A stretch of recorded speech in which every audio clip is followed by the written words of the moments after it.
This is NHTV2, North Haven Government Television, a service of North Haven Community Television. The following program is brought to you through the support of the Town of North Haven. I'd like to call January 17th meeting to order. We do have a full agenda tonight. I'd like to try and move through our normal business as quickly as possible. Has everyone had a chance to review the minutes from December 20th? Any questions or comments? Motion to accept the minutes as presented. I can do that. Second? I'll second. All in favor? Aye. All business fiscal year 18-19, we do have a workshop after this. And we do have a workshop this Saturday. Other than that, you have some preliminary information in your last packet. On the new business expenditure reports, questions or comments? Comment looks, every department looks okay. 50% into the program, and everybody's around 50% exposure, so I think it's pretty good. My only comment, and maybe Ed, you might be able to help us, is on the fire.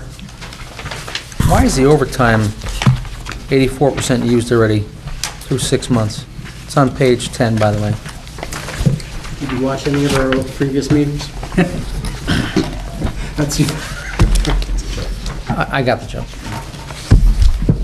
I think if you ask them, it'll be because the holidays, just the way things fall, vacations, a lot of people take them in August, September.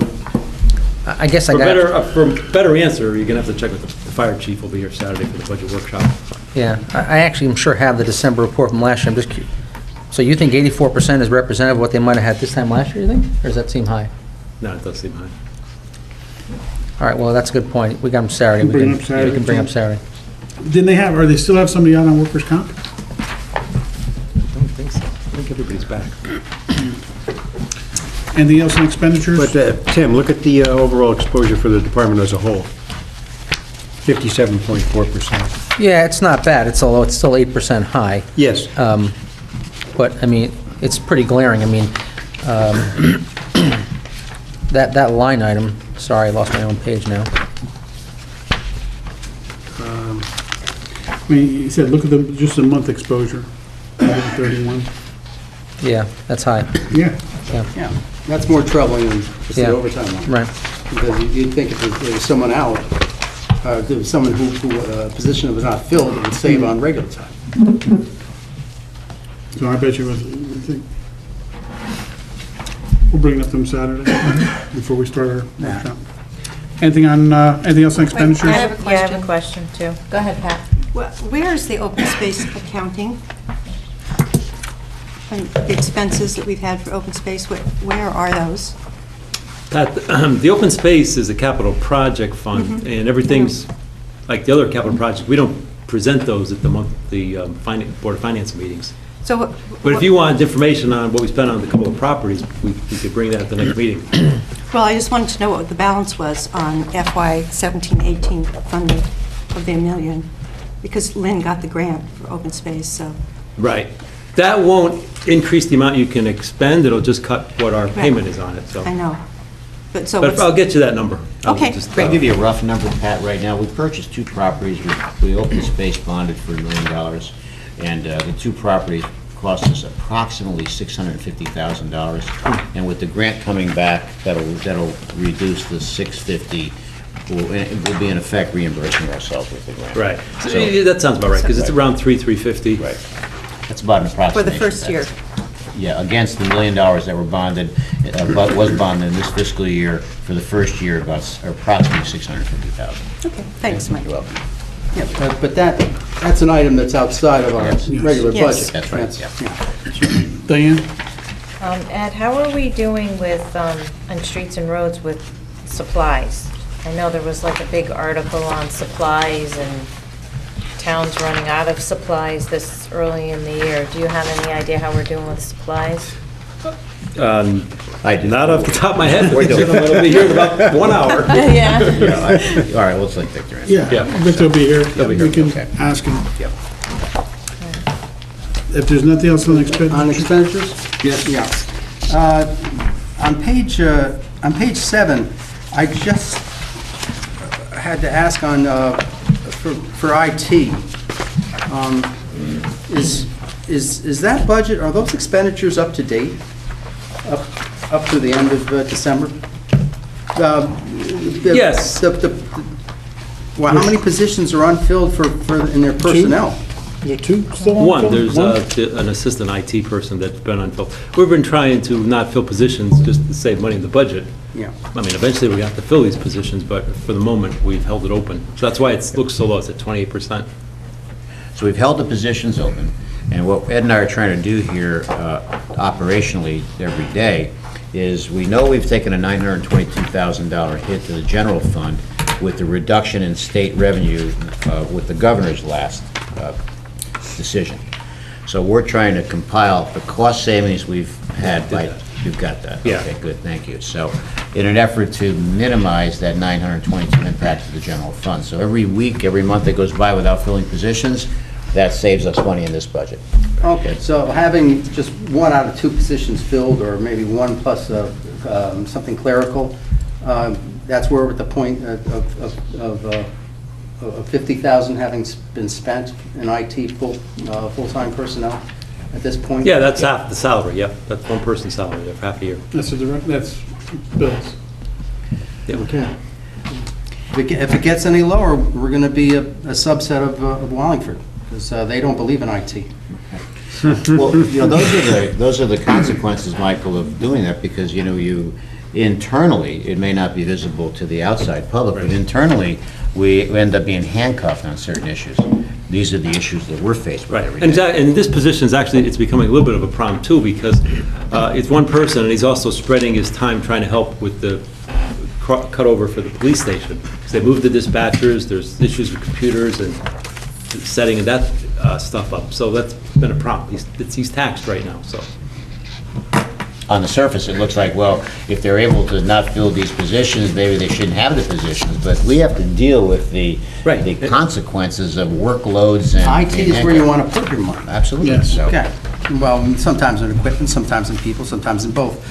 On the, I don't want to say it's on the other side of things, in the police, one of the lines on page 9, vehicle maintenance and repairs, do we have a credit? Is that why year-to-date that the number is negative? Well, it's negative, because what's happened is several years ago, they started doing work and charging for the use of the police vehicles when they're standing around doing some work in conjunction with their outside duty. So I figured that since we're doing that, they're using vehicles much more than we anticipated, not just for normal use, but for sort of like private duty, outside duty. So we started putting the revenue from that in there to offset the cost of all the extra repairs that they're going to run into. That's why you see the credit there. Okay, I have to hear more about this program. Maybe we should spread it out to more departments. It's amazing. That $45,000 account has a credit and nothing spent out of it. That's lovely. Further down the list here, on page 11, the consultants for the fire department, is that a line that you created, or was that already in the budget line where we have zero budgeted and yet $41,000 spent? And is that for the assistant chief or No. something else? That's offsetting a revenue line item for review of plans and such. Review of plans. So, But, and okay, actually, again, I we do thought- want to ask, Didn't because there's a create lag, half seems to be like a $6,000 lag, I think, between the two numbers, the revenue side compared to expense side. So maybe we'll talk to him Friday about that, or Saturday about that. Well, right now, it's double, because it's 86 grand in revenue and 41,000 in expense, so. So what we tried to illustrate with the way we did these reports was to show us what the expense was, and then to show what the revenue is in another section, and then we can make the connection, what's offsetting Right, so- expenses. This person's covering their Okay, costs. yeah, I just thought that we had created a half position or partial duties for That one was- officer in order to, Medical, though. That's for the in order to- paramedic. That was for the medical part of it, not for the plan review. We haven't seen anything yet on medical. No, I just met with them today regarding the reports. And we were just actually discussing that because we're right at that 6-month period when we thought we would start to see something. So AMR, Michael, is no longer doing the bundle billing. Scott Martis, the new assistant chief, is doing the bundle billing for us. Yeah, that's not for that consultant line. the No, that's consultant line's for different. plans. That's different. Plans. totally Right. different. What we're talking about here is the plan reviews by the consultant. Jim is his name. Okay, but Right. that's interesting news that you gave us there, Yep, about what? about the changes with the billing. Right, so, Well, that's. Which we gave them the, the okay Right. to move ahead on. right. We just haven't gotten any status reports on what's happening. I would or think how it's we're going to see proceeding, and- something in the next month. And when it might, Well, what sort of forecasted revenues there might be. We really started towards the end, sometime in November. We're supposed to start November 1st, and I think as of December 31st, we've billed, I want to say around 22,000, and that, none of that's been collected as of yet. So Yeah. that's as of December 31st. We'll see something in the January reports. Right, yeah, January will So- probably be a lot higher. All right, more interesting discussion for Saturday. I just want to comment that the tipping fees and sanitation on page 12 are remarkably low, and is that a byproduct of recycling? Yes. A big part of it's recycling. We're being paid $6 a ton for recycle? Is that about what it was? Lynn, is it like $6 a ton for recycles? 12? More than that? That's a flat amount for recycles, but. No, I mean, in terms of participation, Right. and, that we're taking less weight to Yes. And we're getting paid for the recycle. That's certainly part of it. And I can speak to this because I'm chairman of the Covanta Municipal Trash Board with 4 other municipalities. That is certainly part of it. And we're encouraging more recycling here. As an example, someone reached out for me on Facebook. We sent them 2 other bins, two more recyclable bins. But the other thing is, through Covanta, through this municipal board, working with Covanta, we did negotiate a very good tip fee. And so when you have a good tip fee, we may have a tip fee that we're paying that's less than what we budgeted for through our negotiations with Covanta. That's part of it. And then the utilization rate of municipal waste, some of it converting to recyclables, is certainly helping.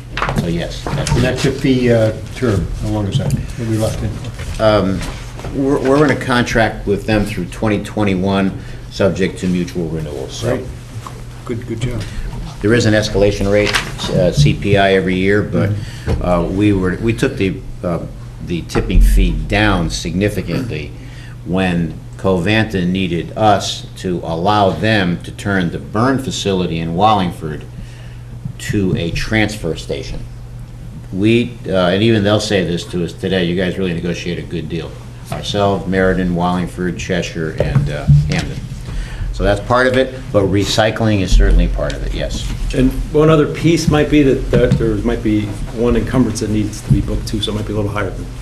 Okay, all right. enough with that. And lastly, on page 17, there might be a typo, just want to know about the OPEB What page is it? month-to-date expended, money minus 2,500, is that just a typo? Because it starts off at 50, it ends at 50, and we haven't accounted for any of that expense yet. Is that right? No, what happened, Mike, in the prior month, they charged a fee in there for 2,500. I had to back it out because it didn't belong to, that's just the money to fund Yeah. the plan, so that just got charged to another line. And we're sending that over soon. Correct? Yeah, we should be almost there. We're pretty Almost close, there? yeah. Just want to take advantage of the markets. That's all on expenses. I have a question, I'm not sure it falls under expenses, but there is an expense involved, so I'm bringing the topic up. I read an article about the 18 Connecticut municipalities that are suing Big Pharma over the opioid crisis, Yeah. and North Haven is part of this group. Yes, but there's no cost to the town. This is part of a class action suit. I can go on for an hour on this subject. But we're joined up with 20 plus, 16, 18, it's growing, by the way, there's more and more municipalities growing. And Attorney David Schlossberg out of Milford is handling this for all the municipalities. But there is no cost for the town. However, there could be a settlement of which all of the towns participating would derive a financial benefit because of it. So in effect, in legal terms, it's like a law firm taking something on contingency. No cost to the town on that, no expenses. Right. No, exactly right. It's a contingent basis, yeah. Right. Revenue? On the revenue,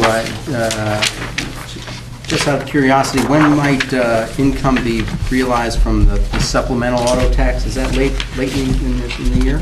Because I Might didn't not know. till- I think it comes in January. We start seeing it Yeah. next month. Right, because those are second half bills for auto ownership, and last year it comes due, After October 1st, I think. yeah. I No, didn't no, know- for people who register their cars after October 1st. Yeah.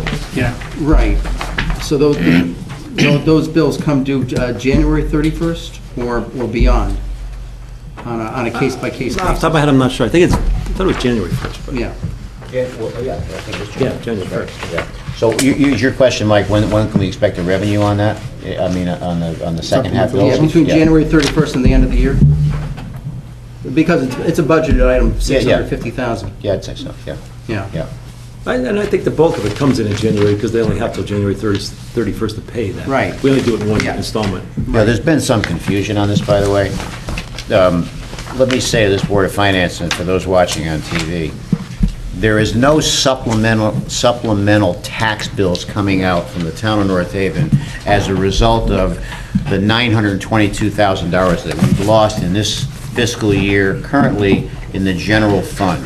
Some municipalities are doing that, but the terminology on the second bill sometimes for car tax is referred to as supplemental. It's kind of the second half payment. Or for those that bought new cars, Ed, Bought the Yeah. cars, Right. yeah, for Yeah. people that, after October 1st. they Missed bought the a car. grand list. Right. missed the grand list. So Yep. we had to clarify that, I think, with one of our residents, who rightfully so heard the word supplemental, but it's not a supplemental tax bill coming out of the town of North Haven because of a state revenue reduction. This has been in effect, what we're just talking about, since 1976. So, Long time. All right. And the other question is, I just forgot what the application was of the interest on short-term investment. That's based, from what investment is that? Or- Our cash accounts. You don't get much, but it's, It Well, looks good on the budget there because I It forgot does look good on I forgot to the put budget. a number in for the budget. we didn't budget any interest No. income at all, and yet we've received $118,000 so far this Pretty year. good. So what's your best guess What are you, CDs? What are you getting? of estimate? well, let me explain Yeah. that. What Ed and I did was we took some money, we put it in interest-bearing accounts at 2.7%, 2.6, 2.7. You know, Good, 'cause you can't get that anywhere, but we did some homework on that, so. you know, if you- That's- Okay, and those accounts previously were paying virtually nothing. Zero, or 0.2, let's say. A couple 0.2. years ago. Right. Yeah. So we've taken a look at some of the reserves and put them into these accounts in 2.6, 2.7%. Yeah, on certain accounts, yeah. Certain accounts, right. Just wanted to make sure you weren't flipping houses. Right. Anything else on revenue? Special funds? How special? And Board of Is there Ed. is there a typo in the special? The police Yes. outside duty? Saw that too. Yeah, he's right. It can't be that expensive for these guys. I want to pay them well, but $763,000 for, Oh, yeah, I think I put one more digit in there than I should yeah, have. okay. Okay. Typo. Just want you to That's know, not going to add up. just don't copy that over to next month. Nope. We all make mistakes. Board of Ed? The Board of Ed.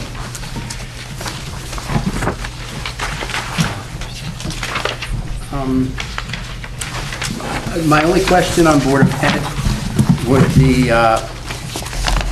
that their language in their summary report is that the amount to be received from the excess cost grant is still unknown. Is it still unknown? No, I mean, Shall we say change? is it in any kind of jeopardy? I don't think so. I thought that, I mean, it hasn't been received. I mean, you're right, you can't count on the check Well- until the check comes It, to your desk. it's in jeopardy. I can imagine everything's in jeopardy. No, I, ECS? it's not ECS funding, no. This is the excess cost grant that covers special ed and transportation. The- That's part of their 2-year grant programs. The state has been, I want to say, looking at outside grants as a way of saving revenue. I don't put anything past them. Okay? I mean, to say it's in stone, no. Are we Yeah, optimistic? Yes. Are we totally comfortable? No. okay. I mean, this is above and beyond the ECS and municipal, standard municipal funding that is being received. There was It's for, I thought it was already budgeted, and Well, a lot of things are budget. I mean, Yeah, even the right. ECS is being reduced still more because of Well, the rebate or no? what Mr. Monaco is referring to is the renter's rebate program across the state for the elderly residents who are living in apartments. The state agreed to restore that renter's rebate program and issued checks out to the residents in mid-December. Governor Malloy has stated that the municipalities will have to pay 50% of that, and that will be offset from a grant in the back half of every municipality's fiscal year, the back half of the current fiscal year. And he has declared that that will come out of ECS. I don't see the correlation between renter's rebate and education cost sharing, but that's the edict that we've received. So we receive ECS at the end of January, and then later in the back half of the fiscal year. Somewhere at that time, there'll be a 50% offset on education cost sharing from the renter's rebate program that went out. Ed, anything on your side of that? No, I haven't really heard anything Okay. More on it? than what I've had. That was the plan as was explained to us by OPM. I'm good. Okay, so, Mike, Yes. just one Sorry. update on that special revenue report. That should be 73,000, so just Thank get you. there. Thank you very much. Can I have a motion to accept the report? I'm sorry, you had something Sorry, else? one more thing.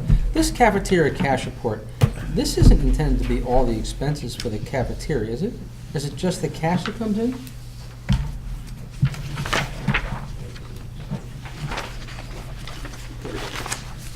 That's how I always Well, understood you would it. have to check it versus some of the other line items, but I think that's just, that was added as a requirement, as a solution to a prior deficiency.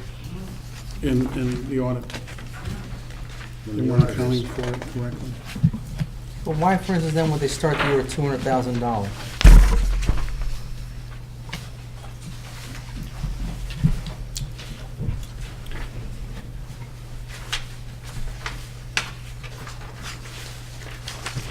Any idea, Ed?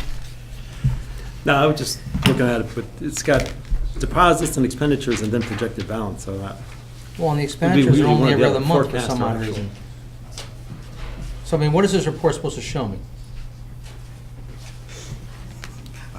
They can give us a report. It's from the Board of Ed. Oh, Can't vouch jeez, for it. well, doesn't that solve everything? I was going to say that. All right, I'll hold my question till the Board of Ed meeting. All right, then I'm satisfied. Then I'm unsatisfied with that. You're unsatisfied with their report? All right. I mean, we've been kind of looking at the report last few years. It's hard to correlate between them. Took in. Things just don't seem to line up. That's why That's how I always looked at it. we've actually given them a new format to present their budget to us. So it more mirrors what Ed gives us, so we can extrapolate from that. If there's no other questions, can I have a motion to accept the reports as presented? I make that motion? Second? Second. All in favor? Aye. Scott, you're up for us. Our once-a-year in-depth review of the state of the town.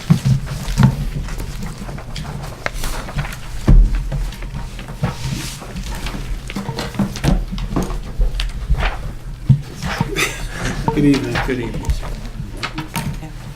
I'm sure you remember everyone up here. We haven't, remember some days of old, probably.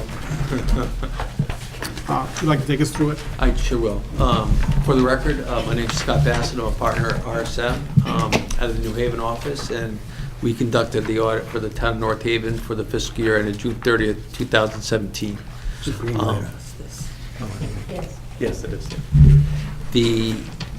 During the course of the audit, we look at your federal and state grants along as to the various departments within the town. We gave a clean, unmodified opinion on the financial statements in the current year. The process went well this year as we went through the records and putting the CAFR together with Ed and his team. So overall, very few audit adjustments as we went through it. So as you go through your revenue and expenditure reports, they're accurate. We're not coming in and making wholesale entries as we do the audit. Very minimal of that. Ed and his team take full ownership of the CAFR as we go through it. But the report gets longer and longer and more complicated each year, especially with the number of pension plans that you have. You probably have a good 12, 13, 14 pages of pension plan disclosures in your CAFR this year. So that takes a lot of time. Next year, we'll have an OPEB standard that will add to the report, again, additional disclosures.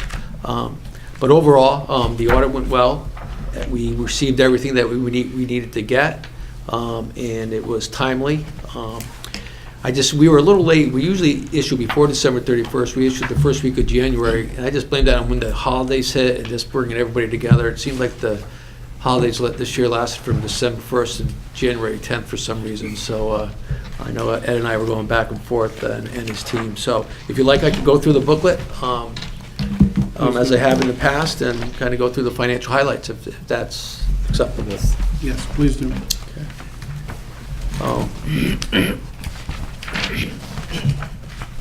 Turning to page 9 of the CAFR.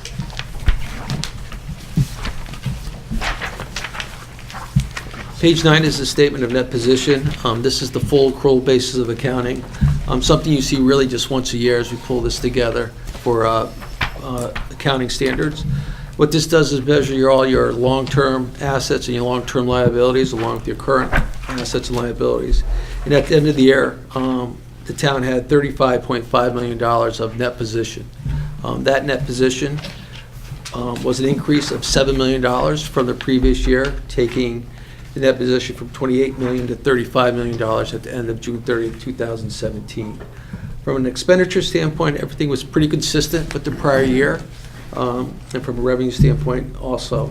A lot of times, the biggest swing in a lot of these schedules this year really had to do with pensions. The pension plans, based on the actual studies and the market value of assets at a point in time, I believe I mentioned to you last year that we're measuring those assets against those liabilities as of June 30th for accounting purposes. When your actuaries come in, they're doing it on a smoothing basis, but we measure it at a point in time. So that will show swings each year. But overall, that position did increase by almost $6.7 million in the current year. On page 11 is really the funds and the activity that the town looks at on a monthly basis, and the general fund being the operating fund of the town. The town had an overall fund balance in the general fund of $14.4 million. The unassigned fund balance was $7.4, which is about 7.1% of your general fund expenditures for the year. Pretty consistent to where you were last year, right about that 7.2% as compared to 2016. The North Haven Middle School, you can see there's a deficit there of $9 million. That really has to do with the timing of the short-term bans you have outstanding. When you permanently finance those and the project comes to a full close, those bans will be rolled into permanent bonds, and the deficit will go away with that, with the middle school. The non-major funds were consistent with the prior year, and the balance sheet was pretty consistent with the prior year also. So that was a snapshot of where you had your short-term assets and liabilities as of June 30th, 2017. I'd be happy to answer questions on this page because this is really the one that does get some discussion. Questions, board members? We've been looking at them for so many years.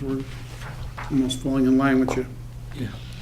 Good. We did like the pension ones, though. I like that 83.48 Yeah, on the town side. yeah, no, yeah, your pensions are Police well and fire, funded. we'd like to get them up. Yeah, yeah, those are, but overall, your pension plans are doing well. We, as you know, they all go out to your actuaries, and we, as an audit procedure, what we do is we send them out to our internal actuaries to take a look at your assumptions, and make sure they're reasonable, and we went through that process this year. Everything came back as expected. But again, I know I've said it in the past, it takes discipline to have those pension funds where they are. It takes discipline to fund those in tough times, to fund those required contributions to get to that, that percent funded. Every year, I think, actually, these internal actuaries will tell us what the national average is for funded plans, and it dipped a little bit below 70% this year from a national average. But when I say that, many states have, if a municipality takes a defined benefit plan, by state statute, they're required to make the annual required contribution. So here in Connecticut, that's not the case with defined benefit plans. It's up to the local municipality to do that. So pension plans, again, well-funded, well-managed. The general fund as a whole had an increase of $1.9 million, taking your fund balance from 12.5 as of July 1st, 2016 to 14.4 in 2017. Did have some bond activity. You went out to the market for $10 million in bonds in the current year. It's properly reflected there. And that was a significant event from an operations side within the general fund. When you compare your budget to actual, as I said, there's really no surprises there as you went through it and walking through the revenues in the current year. The next fund we'll talk about is the Internal Service Fund. The Internal Service Fund experienced, that's the medical health insurance fund.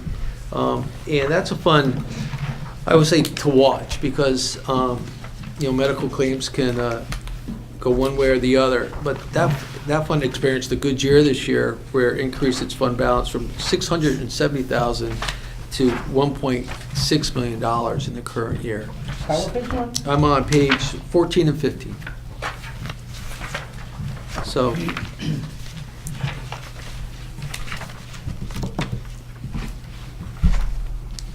So the internal service fund is what again? It's our medical claims? Right, and that's the medical. It's prescriptions, dental, and workman's comp. Yeah, Okay. three different funds. Yeah. Also split between town and board. So that's a fund that had experienced a good year. And staying along with that, going to page 18. 18 on the pension trust funds and the investment rate of return in the current year. Based on the market, as of June 30, 2017, the fund balance or net position in the pension trust fund increased from $87 million to $98 million. So that's a reflection of the market and a point in time of where the market was as of June 30, 2017. So positive results also impact the net pension liability as it's recorded. Those were the key statements as far as amounts go. The footnotes, actually, this year, there weren't any significant changes to the footnotes this year. It was a quiet year. We had one additional disclosure on the tax abatements, I believe. But other than that, a pretty quiet year as far as the new disclosures go within the town. I would take you to the investment portfolio. I always think that's a nice one to look at on page 31.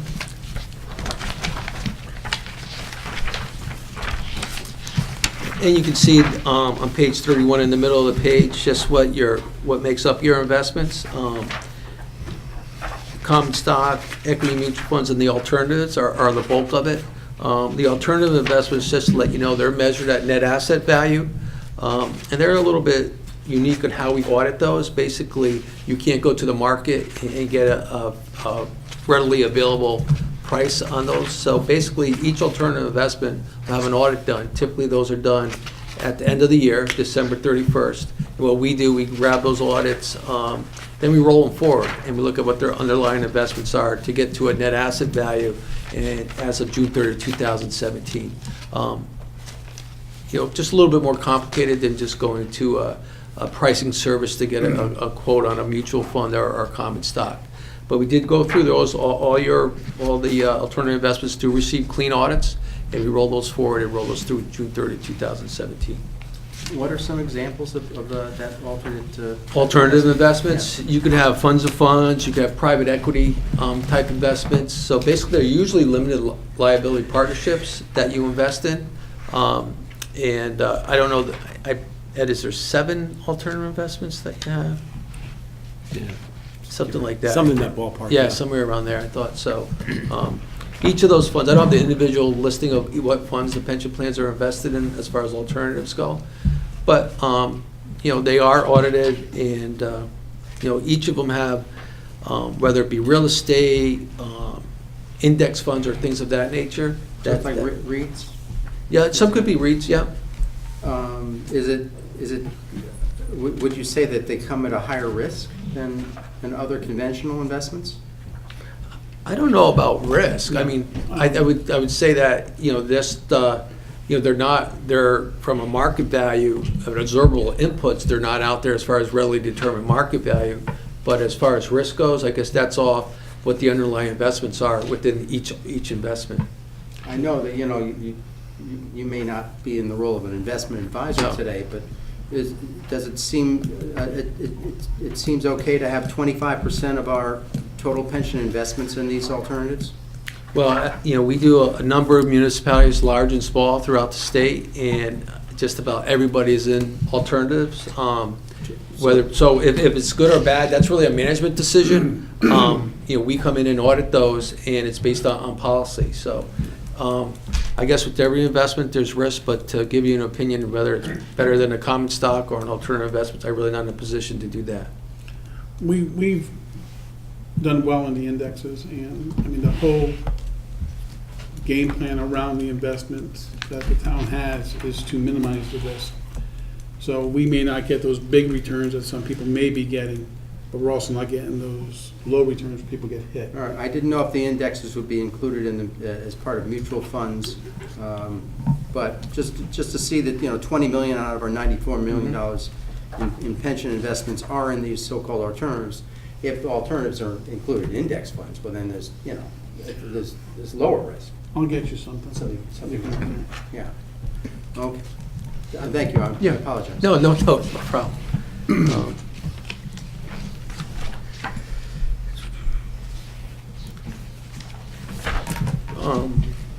The next big part of the report is the pension plans. I don't know how much you want to go into those, but I think we can highlight a couple things within the pension plans. So, I turn first to page 47.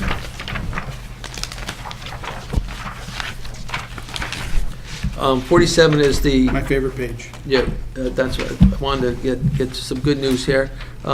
Page 47 is the funded ratio for the general employees of the town, and that pension plan is funded at 83%, a very, very good percentage. And in comparison with your peers across the state, that's a very high percentage and very well funded. And when you say that, you try to look Wasn't too happy with the other two. Okay, I can skip those pages, but I think one of the things that you have to look at there is this is all, how that's calculated is there's a lot is driven by mortality rates, and obviously the discount rate that you use. Right. The discount rate that you're using is 7%. I see many higher, and probably the lowest discount rate that I'm seeing that's being used right now is about 6.75. So, from the discount rate that you're using, the rate of return, it's right where I believe it should be. So, Thank you for your opinion on that. Yeah. Thank you. then page 52, police department, that plan is funded at 69% at the end of the year. And that 1 out of 3. So they were a year and a half or so behind the town in what we did. They seen our returns and what we were doing. We finally got them in line with us.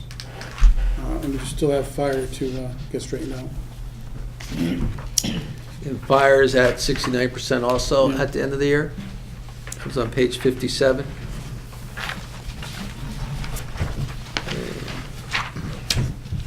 And we have volunteer fire is funded at a level over 100%, being the net pension the total pension liability being $881,000, and the fiduciary net position being $961,000. So it's funny. I just presented a report last night to another town, and they entered into a volunteer fire plan, and it's unfunded. And they were kind of surprised, like, how's this going to get funded? And you kind of explained it through the process. So, someone's responsible for it. So anyway, that's totally a 180 for what I presented last night. And on that fund, actually, you're using 6.75 as a rate of return, a little bit different. The elected officials plan, 5 employees in there, and a pension liability there about $2.2 million for the year. That was pretty much the financial statements. I'll turn to page 77. And this is just a new disclosure this year about tax abatements. What the GASB came out and said was that, if there's tax abatements and incentives out there, we should get them disclosed. For the majority of the municipalities that I've been doing, it's been a very immaterial number as far as those tax abatements and how they work. But it is a required disclosure, and it'll be going forward and continuing to be there.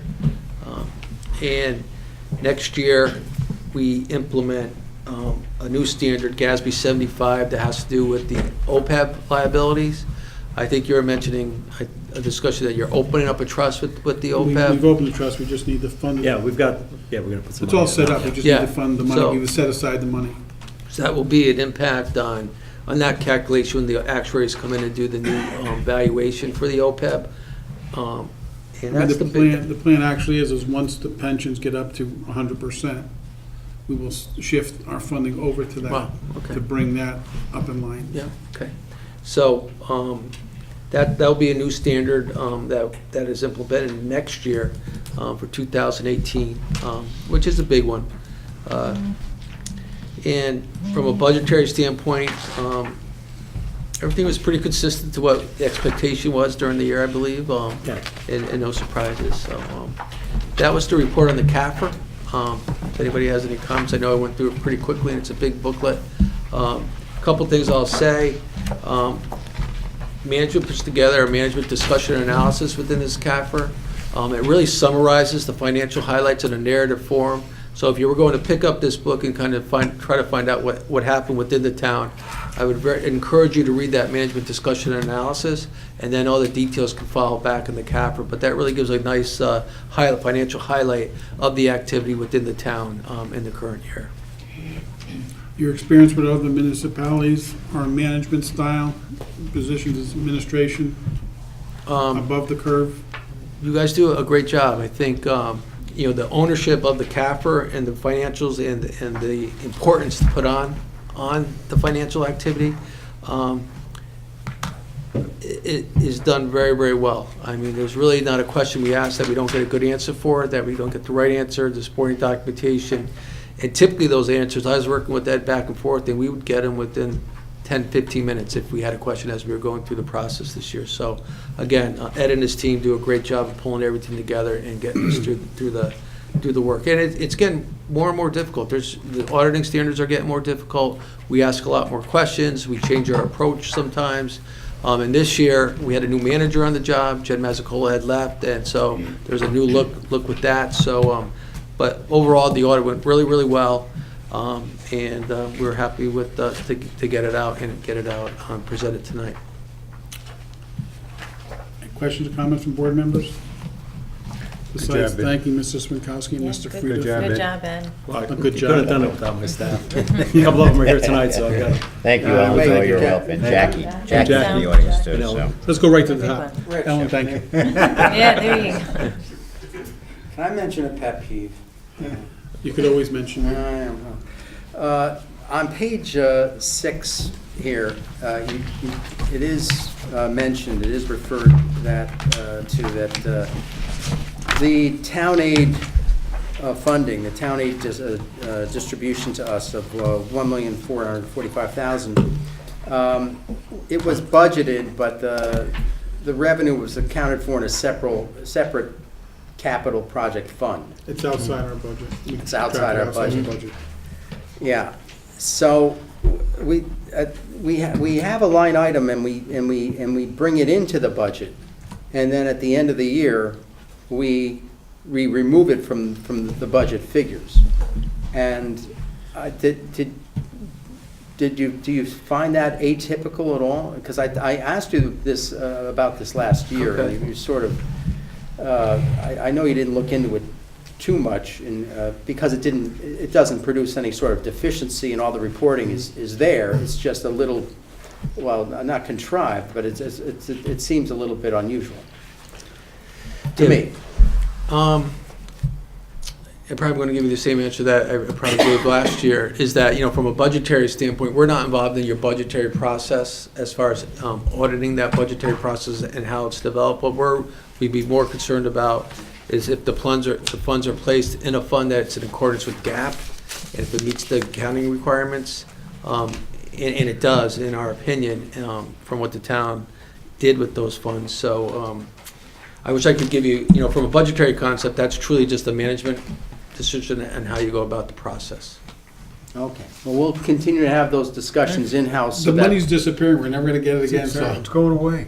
don't worry about it. It's not. This is the last year, I think, is it not? Yes. We're expecting it to be the No, last we year? might get it. We might get it. Well, it's on the list.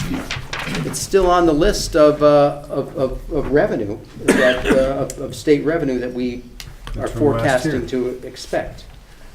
And it lessens the blow of the $992,000 shortfall in other revenues. But one's in the general fund, the other's not. Well, that's There's restrictions. what I'm talking about here. Yeah. Because we're able to use it to offset general budgeted expenses for the most part, which we did last year to the tune of, what? In Public Works. Yeah. Let's see, well, in Public Works. I think we used it, Let's just, a total of $1.1 million. All right, this discussion will continue, it's not over. But, Is there any other questions or comments on the capital? I just had to ask, the middle school bonding, we bonded for the full amount, we had approval for bonding of We the have full approval amount. for bonding, and they do band. Yeah.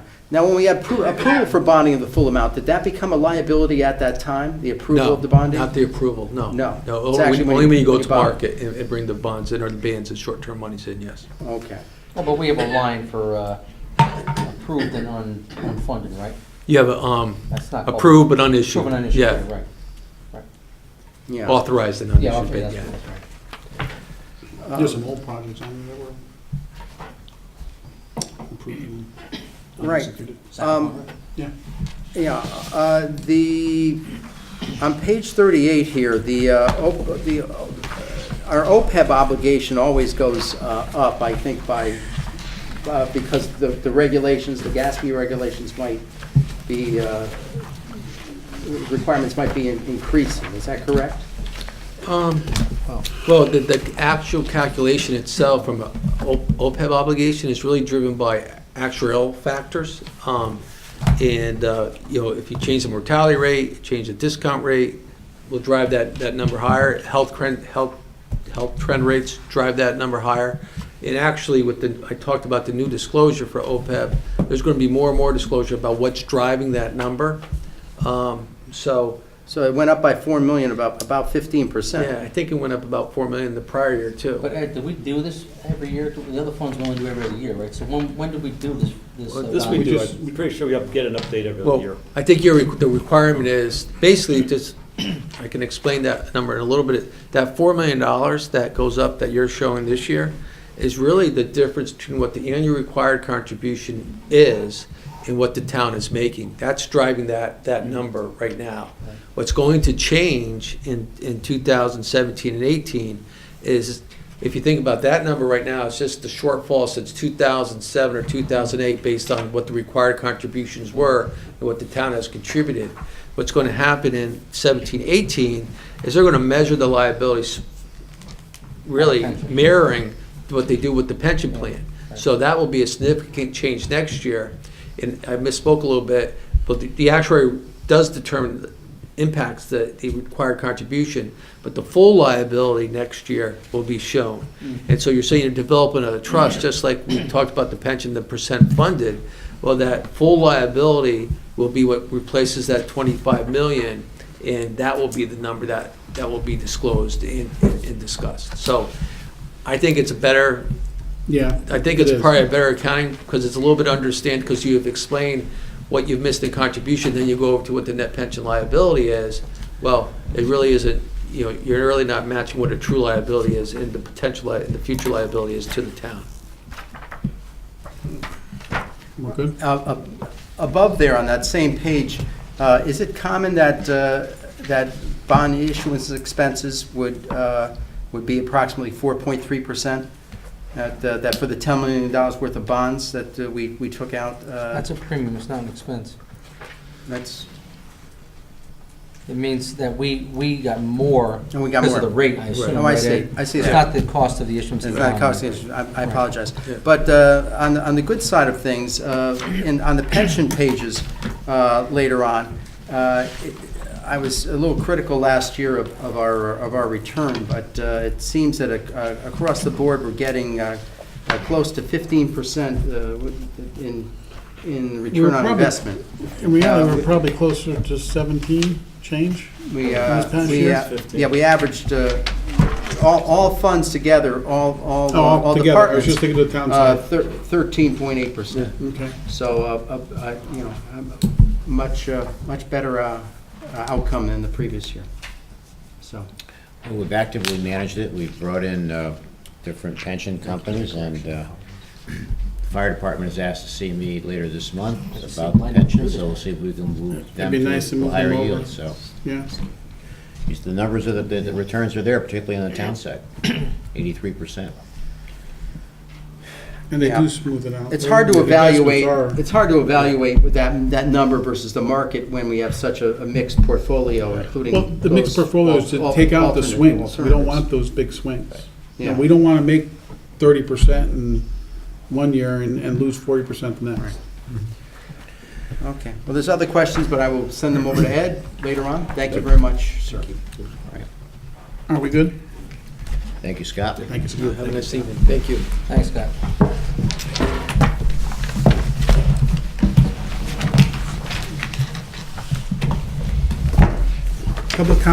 Board members, any comments, questions before we go to public comment? Go to public comment. Any questions? No questions. Nothing? Good morning. Yeah.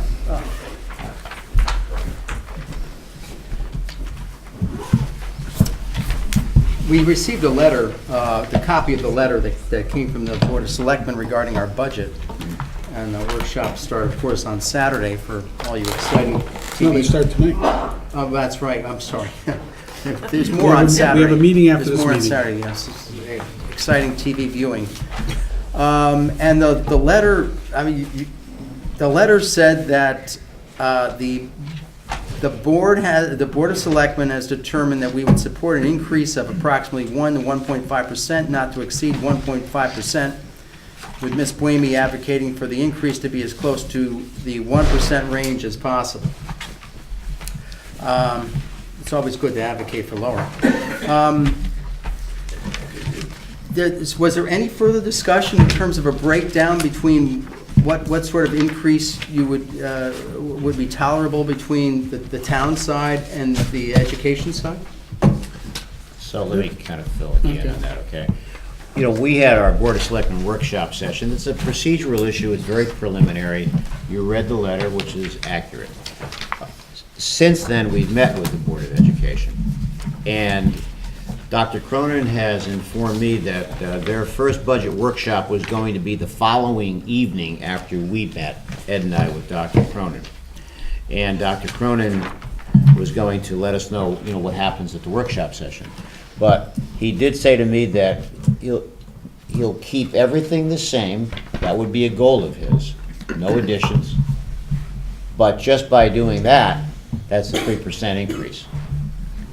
That's one. I was going to 1.6 mention million. that we all know what the labor contract stipulates. So we didn't know that when we had our meeting, which produced that letter. So we'll see during the workshop sessions what Dr. Cronin and the Board of Ed comes forward with. But by keeping everything the same, just by the teachers' salary increases and by the health insurance increase on the board side, he projects it to be a 3% increase in their budget. Ed, right? Yeah. It's like, So is this letter worth the paper it's printed well, on? I think it's a good guideline for us, I I don't know. think, so. But the question would be, 1 to 1.5% of an increase, are you talking about an increase in total expenses or an increase in tax burden, or what kind of increase are you talking about here? Total expenses. Total expenses. Right. But is there a forecast of how much the grand list might change and how much tax revenue might change? The preliminary forecast goes in at the end of January to the state by our assessor. That's required. And then there's an update to that sometime in May, Ed, correct? So, So it's not an increase in expenses above revenue, it's just an Increase an above expression of expenses. An expression. expenses versus last year's, the current year's expenses. yes. So we're Okay. talking about one side of the equation. Yeah. Okay? Okay. Sally? Yes. Good evening, Sally Buemi, 5 Blossom Drive. Following up a bit on Mr. Hallahan, one of my first question was going to be if there's any initial indications. I know the final amount is the end of January, but are there any initial indications about the increases in the grand list? There must be some sense. I haven't seen it. Potentially 0.5%, which would have been higher if there weren't any tax appeals and offsets. So we don't really know, but that's a projection, 0.5%. For the last fiscal year, I believe it went up about 30 million, so you don't know. It went up about 1% last Okay. year, which yielded an incremental $870,000 in tax revenue. So if it goes up 0.5% this year, that would be about $450,000 more in tax revenue. Right. But we're waiting for Gary to submit the final document for January to the state. Right. That's a projection right now only. Right. My goal was in that letter that you read about the 1 to 1.5% was to hopefully avoid a tax increase or as smallest Right. one as possible, and certainly the grand list is one element in that calculation. Just following up on a couple of other things that were brought up. First, this summary paper here that came with the packet, state revenue impacted accounts, that's fiscal year ending 6/30/18, right, instead of Correct, yep. 19? Okay, I just want to make sure. And not all of the, if you look on the left column, original budget, 5/16/2017, not all of the amounts that we budgeted for are listed there, just 4,599,000 and change. I mean, we budgeted for 5.1. Was there any, I mean, I know that there's, the ones that are listed, ECS, special ed, pilot, are the big ticket items, but they're, for example, under, in our revenue budget on the, from the state aid on the town side, it was about $500,000, and, you know, the elderly homeowner, telephone access, Mashantucket, tax relief for veterans, that was close to another 500,000. Were those not included because they're the same, or? Sally, these are just the accounts that were impacted by those changes. If there wasn't a change, I didn't include them here. Okay. These are just the ones that changed. Right, that's what I was trying to get at. So the other approximate 500,000 in state revenue that we budgeted for out of the. I haven't seen anything. That's those other items that I listed. All right, I just wanted to. And I even noted that two of them are fully, all the money's come in on the last two of those on the sheet. Right, I got you. And I just wanted to follow up on something Mr. Hallahan said. You know, we're hearing a lot about the $922,000 reduction in state aid as it affects the general fund, but I do think it's really important for everyone to understand that we are getting the 1.4 in MRSA money. MRSA is Municipal Revenue Savings Account, I believe it stands for. We talk a lot about MRSA, and I think maybe sometimes the folks don't know what we're talking about. We're so familiar with it here amongst ourselves. MRSA is a revenue item that we've been getting for the past at least This will be the fifth year, yeah. 5 years, Yeah. and we do have to account separately for it. Right. I understand that. But we've always included it in our revenue budget, the 1.4 million, right? Correct, except when we're doing the budget this year, we weren't supposed to get it.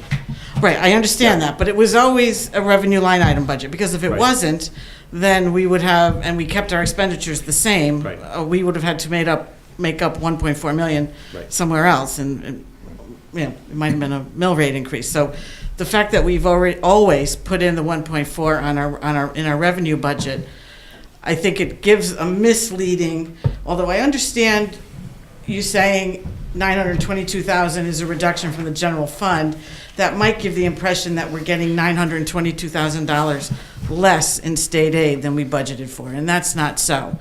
And as Mr. Hallahan pointed out, a lot of the MRSA money is used, especially in the streets and roads expenditure line items, to offset monies. And so it does have an impact on the general fund, even though it doesn't go through the general fund. Would you Right. say that's a fair? Yep. Right, so I just wanted to emphasize that. And finally, I wanted to talk about, and my old friend Tim Doheny sort of stole my thunder yet again, when he brought up the fire department overtime, that 84% jumped off the page at me as well, Tim. And, you know, I've talked about the fire department overtime before in front of this board. I think it's going to be approaching 1% of our total budget. It's hard to understand it, really. But my question is, when Mr. Doheny asked about that 84%, one of the primary answers was the holidays. But isn't there a separate $200,000 line item in fire for holidays? Well, I'm just thinking they're taking vacation, holidays, various things. I don't have a What good answer is for the that. $200,000 line item that's immediately under the overtime budget? In Those, the, I believe, are for when people are paid for their holidays. Paid for holidays. Yeah. right. So maybe it was more vacations that I misspoke on Okay, that. well, that's what I didn't get, Yeah. because the answer that was given to Tim was, well, we just got through with all the holidays, but we have a $200,000 holiday line item, right? Right, but I'm looking So more that at makes the it even take- harder to understand the 84% that we're currently at. Holidays, I think, would be for holiday pay. Overtime is for filling positions during the holidays that people tend to take time off. So the overtime. Aren't they would taking cover- it off for their holiday? No, They'll get they'll the get taking the their- vacation. Person that has to No, fill They the get spot their somewhere. holiday pay whether they work or not. Right, Yeah. I get that. So, but they have certain amount of vacation time. Okay. And they'll use it during the holidays. Right, I think what we're saying, Sally, is the person who fills the spot. right. So if I take a holiday, day off, a paid holiday, that's under the 200. That's gotta be- But then if that's someone the fills my 200. spot, that person's I getting got you. overtime, right? Okay, Isn't that so- what you're saying? Right, but it Yeah. still is alarming, as Mr. It's a lot of money. Doheny, Sure, it's a as lot Mr. of money. Doheny Yeah. pointed out, and at 84% now, I mean, we have other holidays ahead before the fiscal year ends. You know, clearly, this is going to be way over that budget line if we're at 84% after 6 months. You know, does anybody have any answers for this? You know, Yeah, you're gonna hear the answers on Saturday when the chief comes in. I'd rather have him explain it. okay, But he knows this is a topic of discussion. Ed and I have met with him. He's putting together a very elaborate PowerPoint presentation in Saturday's workshop session, and he's prepared to explain everything. So I'd rather have the chief explain it. Okay, that's more than fair enough. And, you know, we've got the public work, I won't take up much more of your time, we have the public works workshop next. But speaking of the public works, we, as you know from the documents you've seen, you can anticipate a presentation requesting quite a bit in capital from Public Works this year.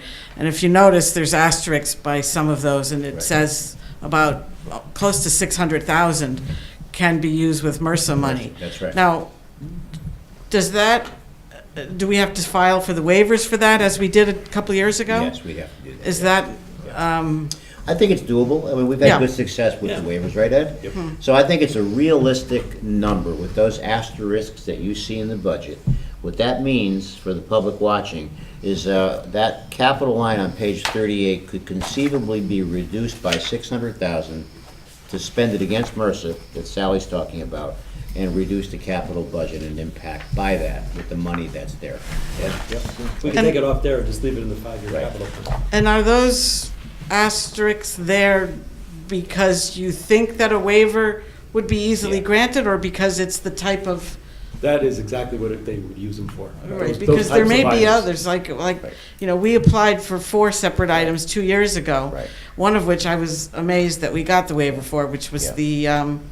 the work on the police department, Remediation. the The remediation. lead remediation, yes. Right, Yes. that was a $200,000 item if so that's what made me think, and I've said this before this board, that waiver threshold is quite Yeah, low. I think there's validity to that. And we asterisked what we thought that we knew we can get, but there may be some other items in there too. That's my point. Yeah. And is that something that that waiver process could be started soon? Because Yeah. that MRSA fund is, before we get the 1.4 that we're gonna get this year, that we didn't think we were gonna get, we have 1.3 in there right now. That's exactly what Ed and I are talking about, starting the waiver process early to get, to prepay some of that. Because I and would, take it out of the I next would year's budget. prefer that, in answering, partly answering Mr. Hallahan's question about our high hopes for 1 to 1.5%, the more that our MRSA fund can pay for, the less is coming from the budget. Is that not We agree correct? with you on that, yes. So okay, thank you very much. No, we can sleep well at night. We're doing, Well, that's, unless that Yeah. town aid money doesn't come in, Yeah. well, then, No, but we're Then talking we about can't something sleep at all. different. The MRSA's already here. yeah, 1.3 is already there, Right. and we're getting another Yes. 1.4, so if my math is correct, that's 2.7. Now, obviously, some of the money for this year will go in those huge negative lines that we see in streets and roads for, Plowing and such. yeah, all of that. We usually see on average, I believe, 400,000 to 500,000 of the MRSA money going Yeah. into where it's supposed to go, and then we're left with a big chunk left over, Yeah. which is fine with me, right? Yeah. So, But okay. We're looking at that. We're looking at that right now, actually, so. Right. And as far as who should be carrying the brunt of, Mr. Hallahan mentioned, the town side versus the Board of Ed. If you look at the summary of personnel on the town side, the increase in salaries is only about $100,000 from the current fiscal year to the initial proposal. And I understand it's initial.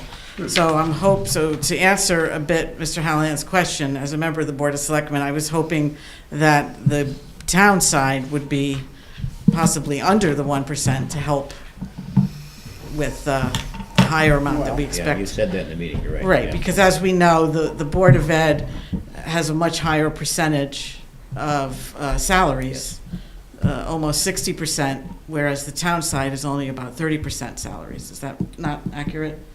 Well, Or I think close. it's accurate on the board side. It's in the vicinity on the Yeah. town side, though. Me- yes. Meaning So, the town side is much less Yes. at the mercy of contractual obligations, because the salary is such a smaller percentage of the town side government Right. than the Board of Ed side. Right.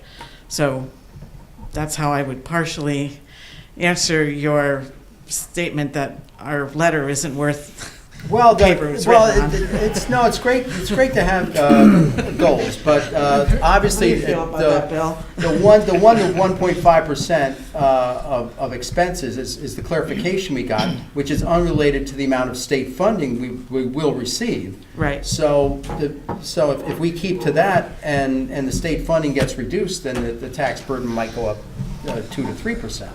Right. No, I understand there's a lot of question marks with state aid and with health insurance. Thank you very much. Thank you. All right, thanks. Anyone Howard. else Thank on you. public comment? Sure.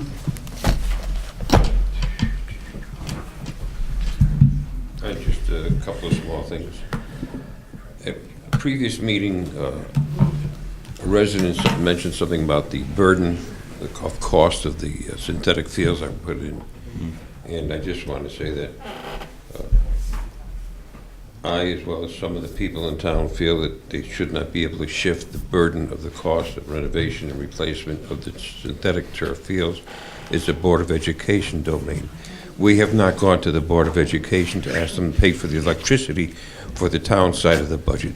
So, you have to keep the apples with the apples and the oranges with the oranges. It's their problem, their responsibility. The question I brought up at the previous meetings, I just want to go into it again. I asked about public comment during the workshops, and the answer that I was given, it's not a quote, it's just my recollection, was it's not allowed because it would confuse the board members. No, I wouldn't say confused. That's the word you used, I think. I wouldn't use confused. I don't want anyone drawing an opinion before everything's been presented. I don't want anyone on the board drawing an opinion. Well, I gotta give this person this, I gotta give that person that, before everyone's presented and everything is on the table to look at the same time. By the time we go to the town meeting, it's a done deal, it's all over. Whatever you say at the town meeting doesn't mean very much. And I want to say, you probably have some residents that are very intelligent, have some very good questions that might help the board make a decision, not hinder the board. It's as much as I want to say about that.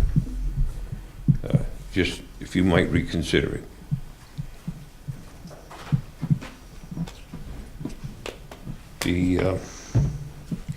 The roads that we're going to be doing, is there a list of the roads? Not yet, Sherman. Jonathan and I will be meeting on that. We have an idea of what they are, but we have not finalized that. The reason I ask is in previous years, I've looked at the list, and it seems to me that the list was compiled from a computerized analysis when the roads were done last, how old they are, but not really a visual. I'm looking at the road to see what it is. You have many roads that are 40, 50 years old that have been reworked, dug up, patched, and so on, that may not show up properly on your list. So I'm asking if you would pay very close attention to the roads that are going to be done. I mean, I could mention roads that didn't have a crack in them, whereas roads that were, and we did do a good job last year and the year before. I mean, some roads that are very nice now. Okay. So I'd like to continue that. All right. I just want to bring up a strange situation.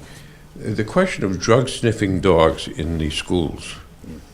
I understand that the police department would like to do it, but the Board of Education won't allow it. Is that accurate? That's my understanding, yes, Sherman. Yes. It really is something to talk to the Board of Ed. Yeah. Yeah. Can I ask what your feeling about that is? Personal feeling? Yeah, I mean, yes, you're part of the town. Yeah, I wouldn't have a problem with it. With the police running them through there. They've run them through different businesses in town. Because of the advertisement now is that we have a lot of opioid problems in North Haven. And if this would help to prevent some of it or stop some of it, could be very important. Again, personally, but I don't know what the legal ramifications are. Yeah. Okay, I'll just take that and run Yeah. over. Personally, just like you, I wouldn't mind it. Okay. But your assessment is correct, Sherman. The Board of Ed has, Their jurisdiction. it's really their jurisdiction. The Police Commission has endorsed it, and the Police Department has endorsed it. You know, all over the state, all over the country, there's a significant opioid problem, substance abuse. So there's merit to it. The other side of the issue, the other perspective is, and I think the Board of Ed analyzed this, is it a violation of civil liberties? And I think that's where they're at right now, trying to get a handle on that. Okay, thank you very much. Thank you, sir. Anyone else on public comment? Seeing none, can I have a motion to adjourn? Second. All in favor? Aye. Aye. We are adjourned. Public Works like to come up? Because we didn't stop rolling.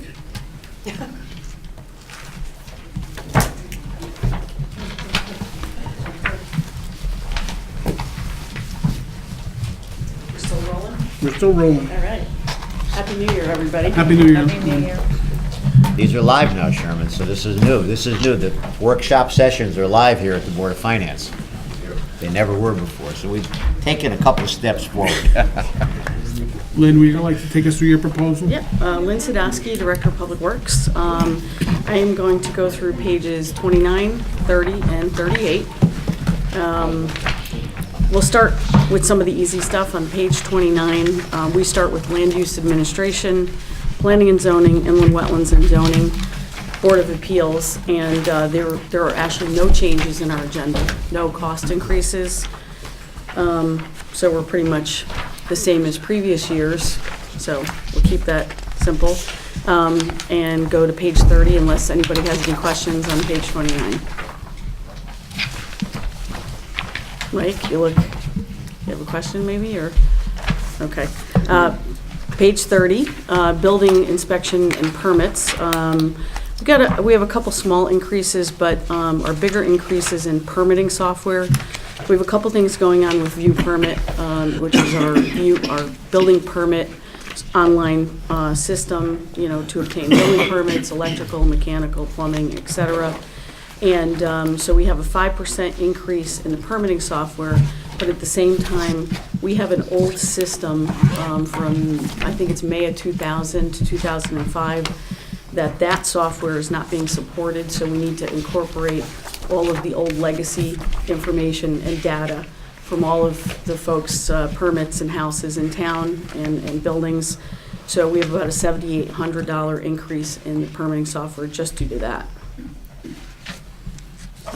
For engineering, we have field equipment, so we have an increase of $15,000, well, an increase of $12,000 from $3,000 to $15,000 for field equipment related to the MS4 stormwater program, which is something I'll get into in a second. And then also, under Public Works consultant fees, we're going from $30,000 line item to $130,000. And again, that's related to the MS4 stormwater program. MS4 stands for Municipal Separate Storm Sewer Systems. Essentially, it started with the Clean Water Act in 1972. We have been doing all kinds of work with our wastewater plants. We're not separate now? No, well, We're not? well, we are separate. We do not have combined sewers, no. But this program focuses on the fact that, since 1972, the real focus was big factories, wastewater plants. They thought maybe our waterways were being polluted by those types of facilities, and that our nitrogen, phosphorus, and our bacteria levels were due to them. Over time, we've learned that's not the case. It's from non-point sources just as much, and non-point is it rains. There's not one particular point. Rains on an impervious surface, for example, a building, a parking lot. The rainwater picks up things like salt, sand, bacteria, goes into our waterways, which eventually get into our streams in the town of North Haven. And because we're very urbanized, we're very highly developed, we ended up with a series of pollution and what the state is calling impaired waterways. So we have things like the Wharton Brook, the Muddy River, we have Quinnipiac River, Allen Brook, or Allen Pond. Everything but the Farm River has actually been considered as impaired waterways.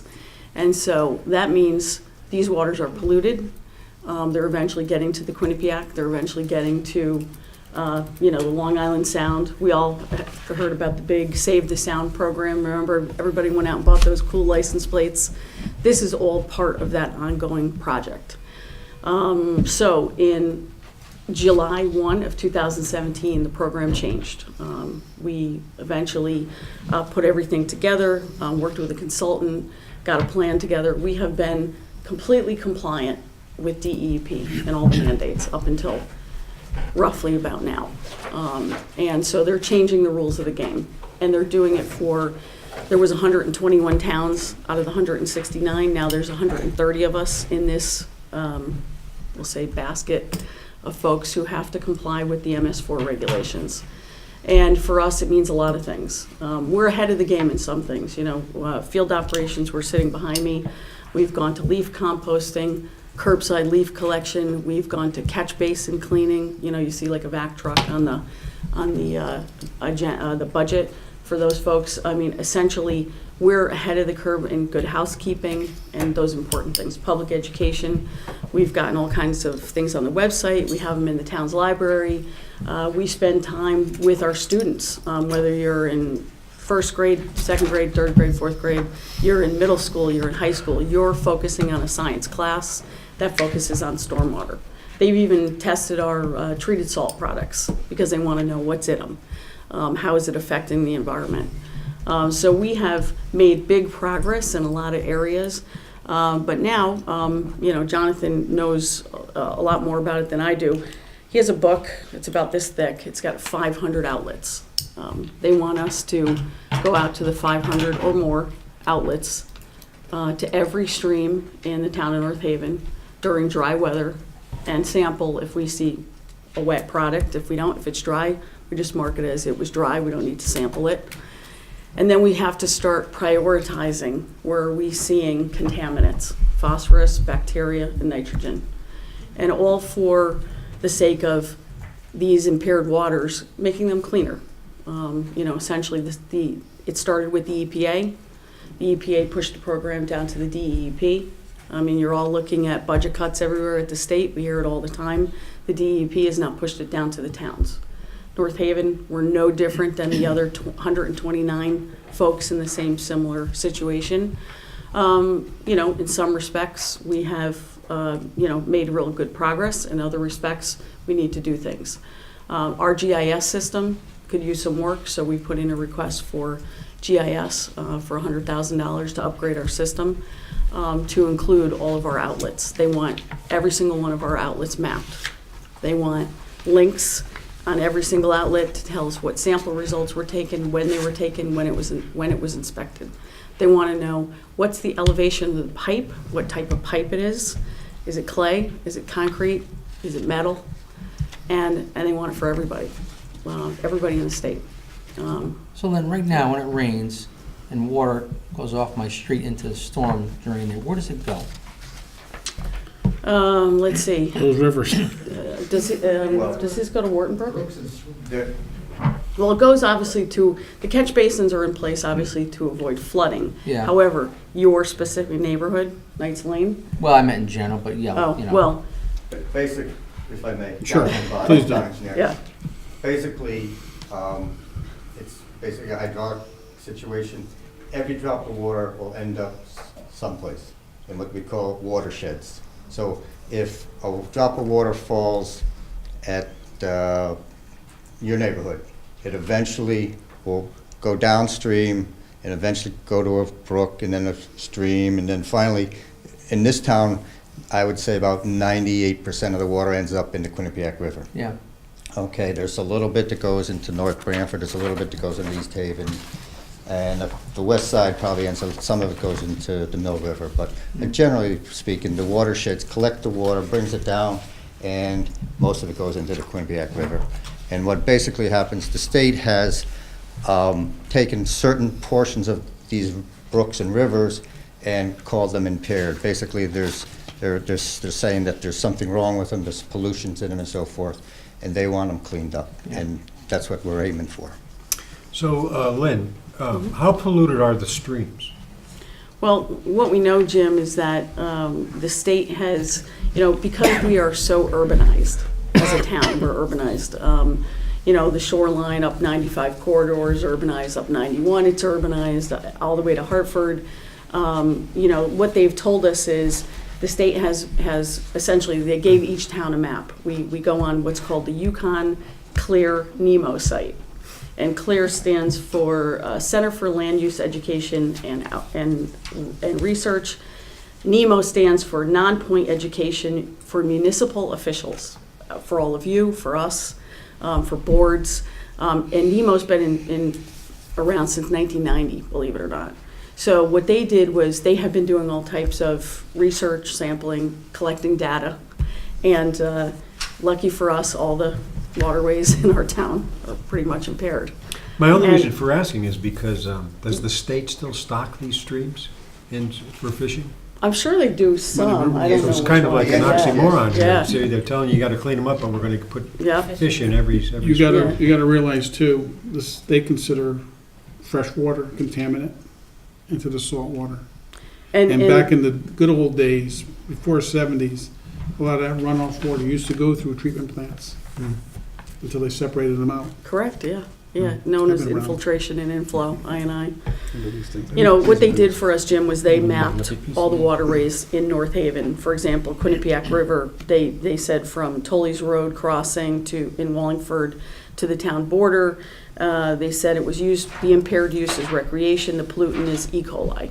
So they've identified what the pollutant is. They don't tell us, they just say the water segment's 8.5 miles long.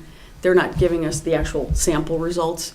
They're just telling us whether it's impaired or not. And one of the things that we have gone to, the three of us have gone to, along with Alan, some seminars, and one of the questions we asked was, let's say we go along, fast forward 2 or 3 years down the road, and it's not impaired anymore. Do we have to still do sampling? And initially they were like, I don't know. Well, geez, if it comes off the list, wouldn't the requirement come off? But they are telling us that's the direction that they're going in. So the goal is to see that the waters in our town are not impaired, so we can stop some of the sampling and some of the focus that we have But on most it. of the water comes from upstream. It's all Wallingford's It fault. comes from the sky. Well, that's the other thing, now that you mention that. They also want us to work with the interconnected MS4s. So we've identified Wallingford, North Branford, we've identified Hamden, East Haven, we've identified initially Quinnipiac University because it also said institutions, but then they came back and said state institutions. So knock out Quinnipiac, but add Connecticut DOT, because you also have to coordinate with them because they're in our town. So it's a lot of work. And you're looking at 3 members of the Stormwater Management Committee. Alan isn't here tonight, but we're focusing on that. But in addition to this part of it, you have the whole field operations component to it too. So you've got all the good housekeeping. So we're going to try to do, for the first time ever, our own annual report in-house. We're going to try to give it a shot. It's due February 15th. And it has to be posted for public comment. And then, we would finalize it and place it on the website, and we would hope that it would meet the mandates. But there are things like written illicit discharge and detection, elimination, written programs, ordinances. There are all types of things, directly connected impervious areas where they want us to focus on getting credits. Let's say the movie theater came in. They just, let's say it was what it was, and now they put a big grass strip between it, or they send it to a detention basin. So now they disconnect what's impervious to something that's not impervious.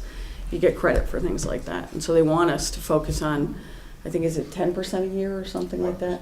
1% for the, and it's just, it's a lot of work. So we are asking for assistance for a consultant. We're asking for assistance, for the GIS system, because we don't have the capabilities in-house to go out and go to every single one of the 500 outfalls to do the dry weather sampling and to essentially GIS every single invert, what the elevation is, what the type of pipe is. While we have a lot of information, we can hand it off to a consultant. It just, you're gonna have to go in person to every single one of the 500 outfalls. And that was 500 as of 2004. So think about the development in town since 2004 to 2018. So we probably have more outfalls that we have to account for. But if you used a consultant to create your baseline, which type of pipe, elevation of pipe, We have then it that would just already. be a part. for- So if for we have some. that, isn't it just, Elevation. So you gotta get it on a GIS. So, maybe go out with a GIS system, a I handheld. mean, if you hit 5 of them a day, in 10 weeks or so you're done? 50, yeah. Or, We need 500 Need that we are 500. aware of, and then there's going to be more on top of that. no, 5 a day, 25 a week. So, And 100, 5 it months, for 6 a day? 5 months. I mean, it looks like it's a 4 or 5 month project. it's a lot It more than depends that. on Yeah. weather, right? You have to, Pardon? depends on weather. It depends on weather. You have to do dry weather sampling. So if it's in the spring, you've got to wait.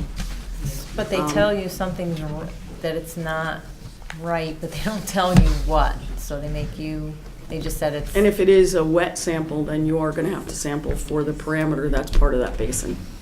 So if it's E. coli, or is it nitrogen, is it phosphorus? It's a lot of work. We'll continue with public education. We'll continue with other facets of it. We'll do our best that we can do in-house, but it is a lot of work. We're going to need some ordinances. We're going to have to go through the Planning and Zoning Commission for adoption of those ordinances. We're going to need some legal assistance. So it's got a lot of moving parts to it. And it is, the program that they've laid out for us, it is online in case you would like to read anything about it. It's under our stormwater management plan. It actually looks like this under our DPW stormwater section. So you can click onto it. You can see all of our old reports dating back to '04. So we've kept up with things, but this lays out really what lies ahead of us. And thankfully, UConn NEMO program has given us sample written plans and sample this and maps here, and we met with them last week, and they said, you're not as bad as you think you are, and you're better than a lot of other towns, but you're going to need some assistance. And they don't offer any grants. We asked those questions every time we go to a meeting. We say, do you have any grants? You keep asking for money, that's a good thing. We do, yeah. Trained well. We keep asking. So in our request, you did see a request for an assistant town engineer refunding that position. You'll see the GIS mapping for stormwater at $100,000, and then obviously it's that time in our 30-year program with underground storage tanks that the last underground storage tanks left are at our wastewater plant, our Montagues Elementary School, and our DPW garage. So they've got to come out. Montagues has already switched to a dual fuel system, so they're on natural gas, so we're just going to take the tank out. So therefore, the cost is around $35,000. The USTs for the garage in the packet, I put together professional and construction services. That's about $230,000, and they're going to have above ground tanks in vaults. And then you have, like I said, the GIS mapping. So I think we tried to cover everything. Mike and I have been working on Playscape, so the long-term capital projects have been in there.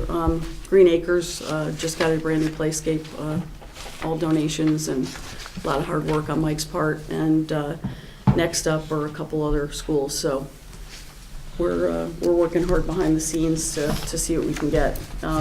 We actually did get a grant for open space for the Sinaway Family Partnership. So we keep asking, we keep filling out grant paperwork, and we did get some money for that too.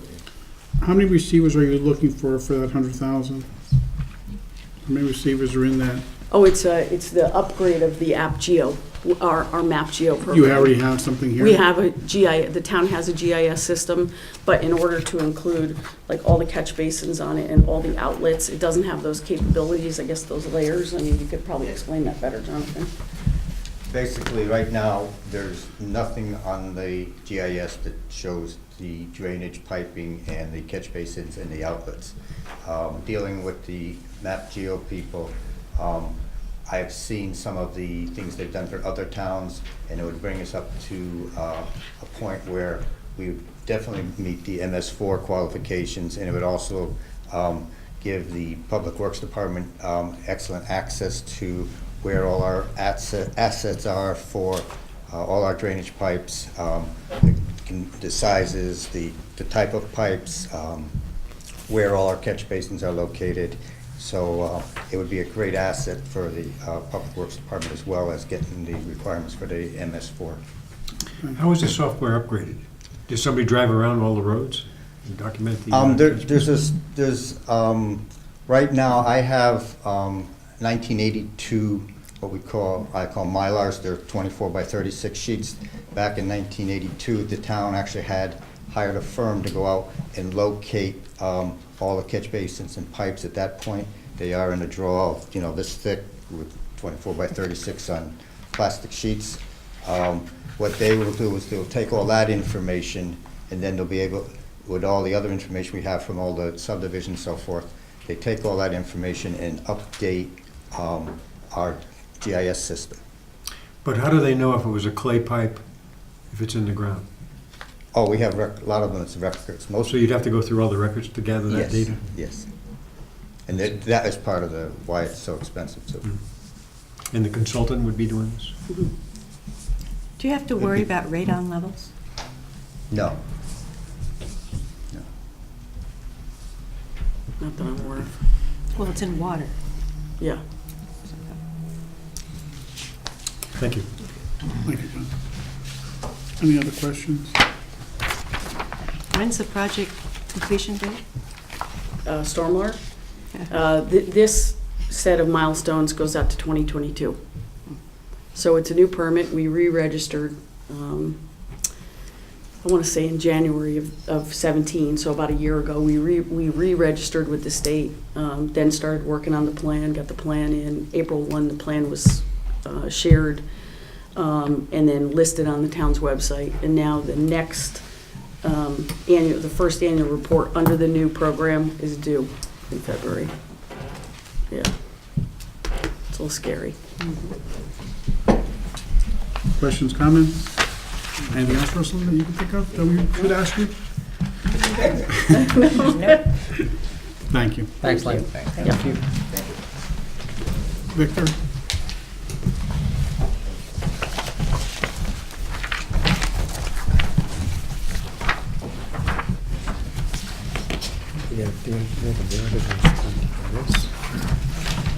Good evening. Hi. Happy New Year. Mr. Dehaney, welcome back to Board of Finance. Thank you, Victor. Right where we left off, CPC. And to your question, your stormwater runs between 227 and 229 Rimmon Road, right down across Rimmon Road. Oh, it does? Yes, it Oh, it does. does, okay. To the Muddy River? Is that where it goes? Right in between those two properties, it goes under the road. Yeah. That's where. But does it end up in the Muddy River there? Is that where it goes? Yeah. Yeah. Across Patton Road. Yeah, Right into that, right. that's where it goes. I'm going to try to be as brief as I can since you guys are running late. And Not as late as planning and zoning. Streets and roads first? Is that what you're starting with? yeah, Or wherever you basically, want to start. from page 31, basically it's all our budget. It's unchanged. I'm not requesting any increases for any of our items. From page 31 to 32 and 33. Okay, all those numbers stays the same Right. for the coming fiscal year. So that brings us right into the capital. And get my pencil out. We love this guy. We're going right to the meat and bone. Particularly with this, Send this video to the other departments. Well, simply put, we're at a point that with our recycling trucks that we need to replace them. If we're going to be into the recycling trash business, we got to do something. Our trucks are basically at it. Believe it or not, our guys have done very well in these cold temperatures, in single digits, but not our trucks. So that's how bad at this point we are with these recycling trucks. The decision rests up to you guys, of course, on which direction we're gonna go. We need trucks, we need to replace the trucks that are 1994. And as per request for someone, I took some pictures, and I'm gonna pass them out to you guys so you can actually see what we're talking about. These are one of the recycling trucks that we have right now. Thank you. They're all three the same. Are you looking for small packers to replace? Yes, what we're proposing at this point is to,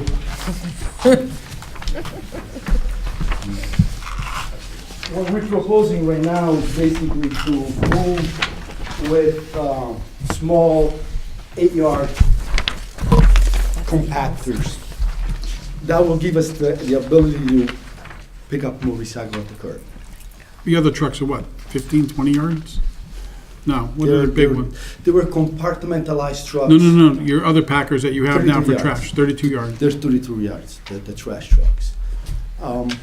You know, we have some kind of uncertainty at this point in terms of what we're doing with the trash. Recycling is going to North Branford, to Johns, so again, those are things that we're gonna look at eventually. We're gonna be faced with where we're going with our trash, where we're going with our recycling. Recycling is important for more than one aspect of it. The more we recycle, the less trash we pick up, the less expensive it is. It's very labor intensive. Well, understand that each truck, we have 3 trucks out every day. They make approximately 300 stops a day, each truck. So the guy gets in and out of that truck 300 times every day. Yeah. Are the new trucks, Victor, any different in gathering the recyclable? Oh, yeah, well, the difference is really in the system itself. These trucks that we have right now, the guy actually got to bend down, pick up the stuff, throw it over his shoulders, basically, into these compartments. These new trucks, you put them in the back, and then there's a compactor that packs it. So we will be able to really carry 8 yards of recyclables. Is this figure that you're giving us will cover the 3 trucks?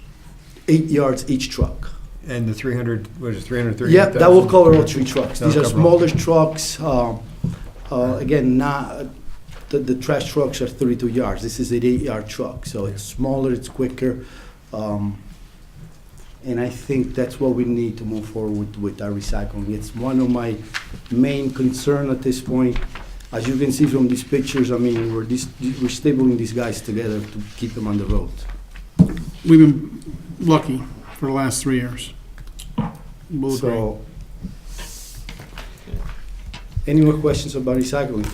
All right, so as far as... Would you still be using the same plastic bins? See, that is a good question, Jim, and it's actually going to give us more flexibility because, once again, with these trucks come with the lift in the back, that if the town in the future wants to invest into bigger cans, we can also do that. Truck is already equipped to accept those type of toters. Yeah. The problem is the totes are so expensive. Yeah. I'd go for it in a heartbeat. But you know, generally speaking, a lot of people have actually asked us, can I buy the toter myself? And I don't know that that's the direction that we're going to want to go, but I guess it will make it a little bit easier. Right now, I cannot tell them to do that because, again, this man has actually got to lift this, Yeah. and he can't Yeah. pick it up. But with these trucks, we'll be able to tell people, you know what, yes, go and buy this type of toter. It will fit our truck, and you can use it. That being said, we also have our trash trucks. The oldest one we have is a 2000. Still brand new. And the reason why it's brand new is because we keep a garage and we have an excellent maintenance department that keeps these trucks on the road. But I'm requesting replacement of that truck as well. Unfortunately, I did not take a picture of that truck. But I'm going to move on to our plow trucks, because this is another thing that I'm going to be requesting. And I'm going to give you pictures of 2 trucks that I would like to replace. This is a 1987 31-year-old Ford, and I have a 1988 33-year-old. We're talking about the 2 dump trucks you want for snow? Do you have antique plates on those things?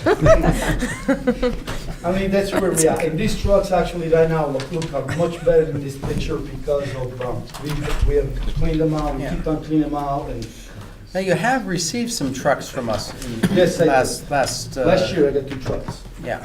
And I replaced old trucks as well. Okay, so these are not the same old trucks No, you're it's trying not to the pawn same. off No, us again? No. These are The different. body number is different, and you'll see them. Thank you. I guess they say pictures are worth 1,000 words, especially in my case with my accent, you know? I thought we had the accent. Is that what it was? 87. It's because of all the salt on the roads, that's why these trucks are full. Well, we'll save a lot of money if we don't put Or those salt on the chemicals, whatever roads. chemicals are From the trucks. We get that MS4 program, don't put any salt on the roads, these trucks be in great shape. Car from 1987. Right after this, we're going to go to that MS4 and talk about that as well. How many other plow trucks you have besides these two? I have 90, I have a 94 and 91.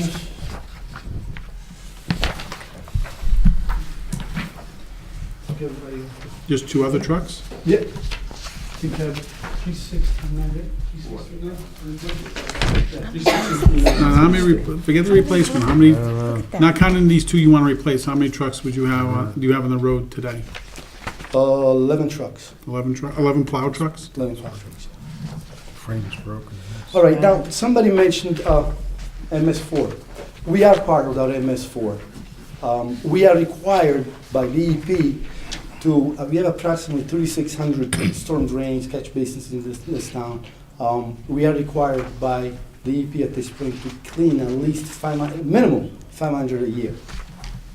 So I have a truck which is a 1994 that is doing this every day. Average, we clean about 15 to 18 a day when the truck does not break down. As Mr. Sadowski stated before, we're doing good, we're on top of it, we're keeping those numbers up, the 500, but I don't know how much longer this truck is going to last. And this is a big ticket item, it's pretty expensive. This is a 94 L8000 back truck. I'm sorry.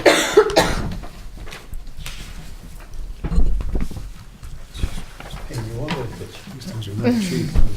No, it's not, it's not a, that particular truck, it's, it not only vacuums the storm drain, it also has a jet system on it that will help us clear pipes that are clogged by years of sand, silt, and roots from trees that have grown into these storm drain systems that we will find once this gets implemented in terms of going around and looking at all these outfalls. And I can tell you firsthand that there is some structural damage to some of these outfalls that we're going to have to address on top of the GSI that they're looking for. That I myself know where they are and what's going on with them. So There is a lining system you can use for a lot yes, of that piping. you are correct. Yes, it depends on the size. Anything over 18 inches, they can do. I think 18 inches the maximum. They can reline it from the inside. Is that what you're saying? All right. That being said, I think that's. Any questions so far? Well, how old is this one? 94. There's a lot here. Asphalt hot box. What? Okay. Then we bought one for those 6 years ago or so. Well, this is what's been going on is that coal patch, as we all know, coal patch. Yeah, we don't like is- coal patch. It's become so bad, it's unbelievable. We'll patch a pothole today, tomorrow we're going back. I remember years ago, we'd put a patch with coal patch, it'll stay all winter and all summer. We were able to pave over it. The stuff that they make today, it's horrible. And we're paying $100 a ton or more for this stuff. What I'm proposing here, it's a hot box. Every town is using a hot box. What it does is basically keeps the asphalt warm, hot. Where's ours now? Which one you're talking The about? one we bought That 5 or 6 is a years different ago. machine though, Rich. That is to heat the asphalt on the road. Like if the asphalt is broken up, if you remember Oh, so it. you want to heat the coal patch? I want to heat old curbing. I want to reheat with that machine, the T2 recycler. I can actually put millings that we grind from the roads, put an additive in it, and have fresh asphalt at hand, which we can carry around in this hot box and patch holes and pave, small section of roads all year round. How much do you spend in coal patch now a year? We're spending approximately 12 to 15,000 between coal patch and out patch. Okay. But that doesn't include the time for the guys to go back and redo it, and, right? When they have to go back the next day because they didn't hold the first time. Exactly, but you also got to think of the time that the guys are going to North Branford to Tilcon to pick up this material now. The coal patch, and most of the time in the winter you stay in line because you got other trucks in front of you, so you're spending an hour, 2 hours just to go and pick up the coal patch. Now, we have an alternative, we've had it for years. You have a company here in town, Layden Construction, who makes exactly what I'm trying to make, this reheated asphalt. We can buy it from them. Unfortunately, we still need a hot box to carry it, because it gets cold real quick in the winter months when it's really cold out. If we buy the recycler, we have the opportunity to do it in-house, use our own materials that we get free basically by grinding the roads and broken curbing and so on and so forth. So we're recycling the asphalt. We're not disposing of it and paying for disposal of the old asphalt and then going back and buying it, reheated. So it's, I think it's a win-win situation. I think you folks want to look at it and. How big, size-wise, Victor, how big is this hot patch machine? Not bad. It's like. Couple yards? It makes 2 tons at a time. You can actually make 2 tons of asphalt at a clip in this recycler. The box carries 4 tons of asphalt. So at any given day, it takes 20 minutes to make, for per mix. So in 20 minutes, I can make 2 tons of asphalt, load it onto this box, which is mounted on a truck, and the crew can go out and patch potholes all winter long. That I don't have to worry about this pothole reappearing tomorrow morning because the coal patch just blew out of there overnight. So that is what I'm looking at right now. And Victor, it sounds like a lot of wear and tear on this machine. How long would a machine like this last? Honestly, I really don't know the longevity, but the way it looks, I should have given you some pictures. I'm sorry for not doing that. It looks like a cement mixer. Yeah, it can't be a lot Just of think of moving a parts, cement mixer. So whatever it wears, Someone's got to be grinding the curbs. That's got to take a lot of wear and tear. it melts it. It gets Yeah. hot that it melts it. Oh, it does? Yeah. Oh, okay. The only thing is, you've got to clean it after you fuse it. If they don't Correct. clean it, Yeah. the All they life do- goes down to nothing. You are correct. And all you do is put 3/4 inch stone or 1/2 inch stone in there, and you run it, and it polish cleans it off. itself out. It Yeah. polishes it, cleans it out. So when we mill the roads before tarring, you have an area to store this milled material? Yes, we do. We're starting at our 91T Second Point Road, where we keep our where we do our leaf compost. Oh, yes. Okay. Yep, we have a pile there. It's where we keep it. The asphalt roller, don't we have one of those Asphalt already? roller, we do. I actually have 2 of them. Wait, it's easy then. There's 2? One is in 1980. One is in 1980. It's a vibratory 10-ton roller, and that is a roller that we use for How on often the do you road. really bring the roller out? And we have a small 1-ton roller, and this is what we want. This is what I want to replace, because again, that's in 78. So I figure keep the newer one, the 1980, and I trade in the 78. Have you checked Craigslist? Right, yeah, they got everything. Listen, I understand that You have a police and lot of fire are items on your much more capital important list. than us on streets and roads, but I Oh, tell you, please, come you on. know, when it snows, I get the calls, not police and fire. And I don't know that you can move much snow with the fire engine or with a police car, so. One of the other items we have here is the garage roof. Yeah, Garage roof is a Not the new brown. garage, What we did, the the block interior, building garage? the whole garage.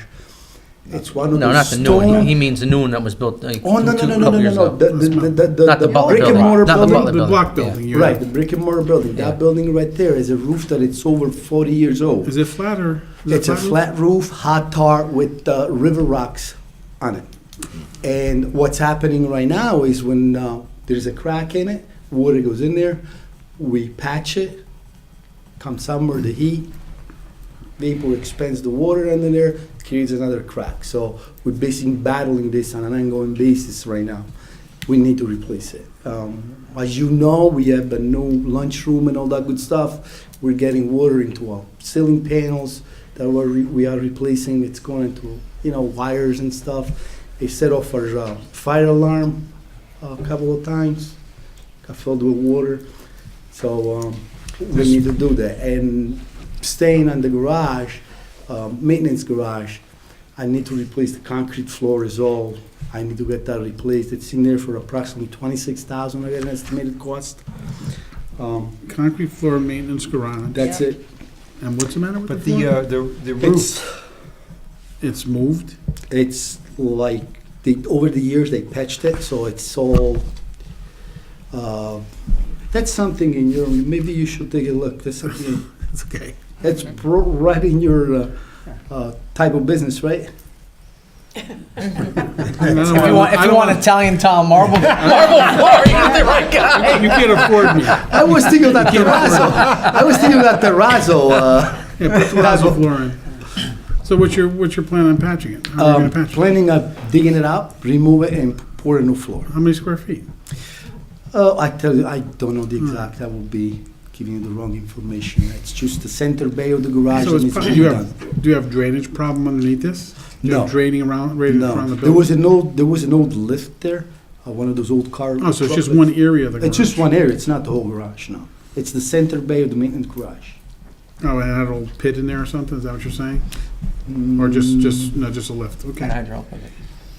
Victor, the garage roof, Mhm. the 80,000, would that cover putting a pitch on the roof? Or No, just, they you're can't. just talking about retiring the whole That's thing? basically ripping and replacement. That's too bad. I had the price on there. I didn't want to bring it to you guys. Paper roof, it's like I'm just thinking of elevating the 300,000 front and something. I said having it's it not. pitched 2 degrees going to the Yeah. back. so. Unfortunately, the walls goes up like this and it's flat. It's like, Pit it. I that's, yeah. So you have to put. It's drains over through. $300,000 to do what you want. We looked into that and with a metal roof and all that, it's over $300,000. So I didn't want to bring that I number think it's to you cheaper than guys. the lunchroom. Yeah, exactly. And as far as capital, I know it's a lot. That's what I have. What's the forklift truck? That's the last item. Yep, the last item, I have a forklift truck that this truck is used by, to unload stuff, deliveries from paint to, you name it. And it's quite old at this point. That particular truck is in 1986, I believe. What, a propane forklift? Yeah, Small?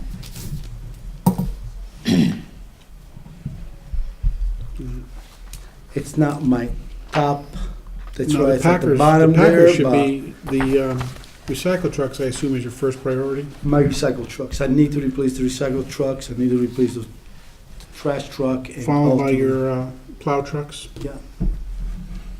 You would think One the and roof two. would be a priority. You can't have the No. roof. You can Well, live with the of roof. course, I mean, the roof, it's. He wants it, definitely- but he can live with the roof. I figure that's, Wow. that's a given. How many trucks is that? The Packers are important. We've been pushing that off for years now. Oh, no. Well, look, let me tell you what I think the good news is. Oh, that's okay? one. Victor's done a great job in outlining the capital needs and also a really fine job in keeping the line by line to Makeup zero. trucks. As was mentioned earlier when we were talking, we've got an opportunity to request bid waivers with the money on MRSA and take these items out of the capital budget, the money that's already there. It's time. It's time. So Time. what we should do is Ed and I, at the next Board of Finance meeting, update this board as to what we know. Maybe we'll throw a couple of other waiver requests in it, see what we can get, okay? Because it is time. Yeah. It is, recycling, it's a must. We gotta get something done, recycle trash. Our plow trucks, you can see the pictures there. I mean, it's gonna get to the point that we're gonna be pulling these trucks off the road. I don't know too many more towns close to us that have trucks that are 2 years old on the road, so. Yeah, that's good. Anything else for us, Victor? That's all I have, unless you guys I have got any a questions. question. It came up in the budget. So how are we doing with the supplies for the road with the salt and everything? Because there was an article, I don't know if it was in the paper or on TV, where towns were running out, and I just wondered how our supply is. Here it is January, mid-January. And are we in good shape, or? We're in good shape. We're so far so good. The thing is that a lot of people misunderstand how many snowstorms we had versus how much salt. It's not only the snow, it's also the cold nights, the freezing. the ice. So we're constantly going out. I had an appropriation of 140,000, and I think finance might be able to give you better numbers. I know that we are within that figure. Yeah, but you have enough, because I think it was Yeah. Wallingford that they said was running out. No, I think that's we're what I not- heard.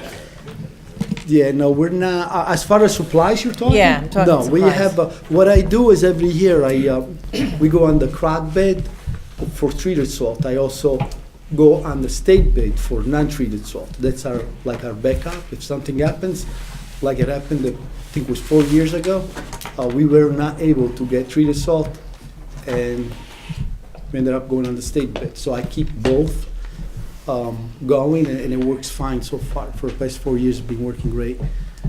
I have a minimum to buy from the state, which is fine. It's a minimum number, and I can draw from either sources. Okay. I got one comment, and that is I just want to compliment you and your team. You do a great job, Victor, year-round. Thank you. Many neighbors come up and make it be known to me that I should be making it be known to you that you're doing a good job. We Thank you. appreciate it. Thank you. Leaf pickup, trash pickup, Pick up those snow removal, everything. You do a good job.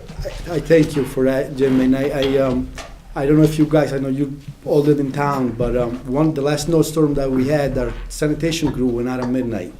It was one of the first time that this ever happened,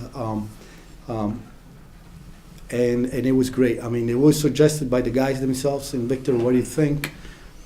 Should we do this? And I was a little hesitant at the time, but then in talking, I talked to Mike about it too, and I said, let's give it a shot. It's going to work, and it worked out perfectly. I know that I had one comment from a resident that said, I heard the truck, woke me up.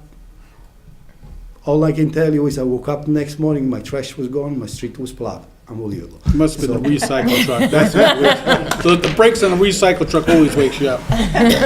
Good job. And that's the time you made the announcement. You did the robocall to yeah. tell people trash would get picked up. Yep. Yes. Yes. Which was a good thing, because I wasn't gonna put it out. Yep. Nice job.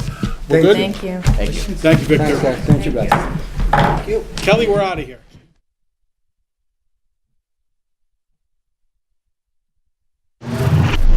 The preceding program is brought to you in part through a grant from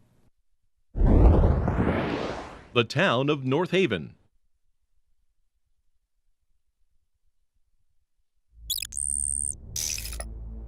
Watch town meetings or other videos on demand at nhtv.com.